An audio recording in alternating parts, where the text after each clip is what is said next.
Hello everyone, my name is Luke, a horn performance major from the Conservatory of Music. I'd like to share a research study that I carried out last semester for a class called The Psychology of Music Performance. In that class, we were all tasked to carry out research studies of our choice from the list of topics covered over the semester. I chose sight reading as my topic of research. I wanted to evaluate the effect of looking ahead of what is being played at that moment on one's sight reading ability. I chose to do my research on sight reading for three reasons. Firstly, I felt that sight reading was one aspect of musicianship which I've never really worked on or practiced. I also found out the hard way that sight reading is a useful skill, particularly at crucial moments like auditions or last-minute part swaps. I once had a professional engagement where the principal told me at the last moment that I was required to play for an additional piece, which I obviously was not prepared for. He put me in a spot where I was forced to sight read for the rehearsal. Needless to say, it was not the most pleasant of experiences.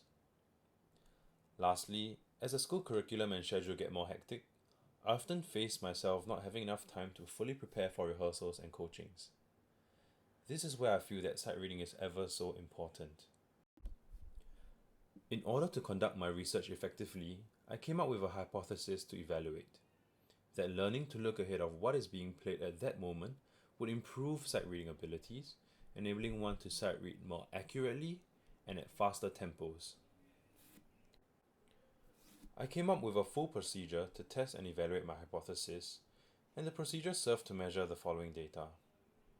For the independent variables of my test, I had time, the difficulty of the extracts I would sight read, and the environment in which I carried out my sight reading attempts in. My dependent variables were the number of wrong notes played in each attempt, the number of notes I was able to recall correctly after each attempt, and the tempo which I did my attempts at. These variables probably don't make sense now, so let me go through my procedure to make things clearer. The period of data collection in the research lasted 3 weeks long. During the 3 weeks, I would have a go at sight reading once a week.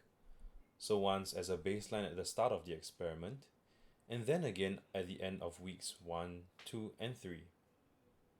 As such, I chose 4 extracts of similar difficulty from a book of etudes by Gallet.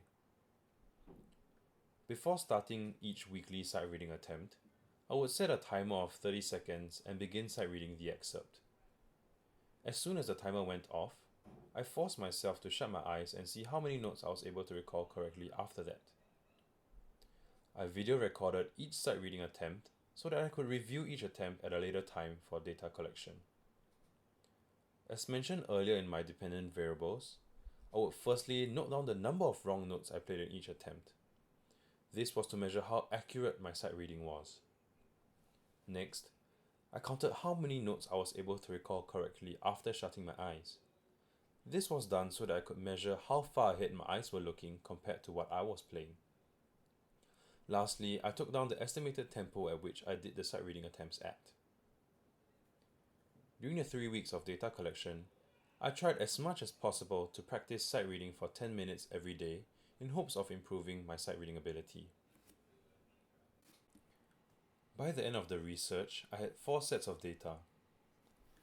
As you can see, the number of wrong notes decreased from the baseline to the end of week 3.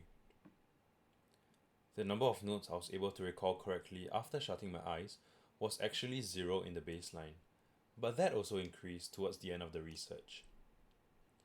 The tempo at which I did my sight reading attempts also showed an overall increase over the 3 weeks, even though there was a plateau in the second week. As such, the changes in all 3 dependent variables show an improvement in my sight reading abilities. After analyzing my data, I've come up with 3 discussion points I'd like to talk about. Firstly, learning to look ahead has certainly helped in my sight reading. However, it definitely takes time to develop as it's not an easy skill to pick up. I liken it to a form of multitasking where your mind and body are kind of disconnected, carrying out different tasks concurrently. So your body is playing the notes in the present, while your eyes and your mind are looking ahead and processing the visual cues in the score ahead of what you're playing. Next, I'd like to talk about the idea of pattern recognition. We learned in our class that pattern recognition is a way that our brains recognize combinations of notes and intervals that happen frequently and stores those combinations in our memory. These combinations can then be recalled easily to be used in applicable contexts.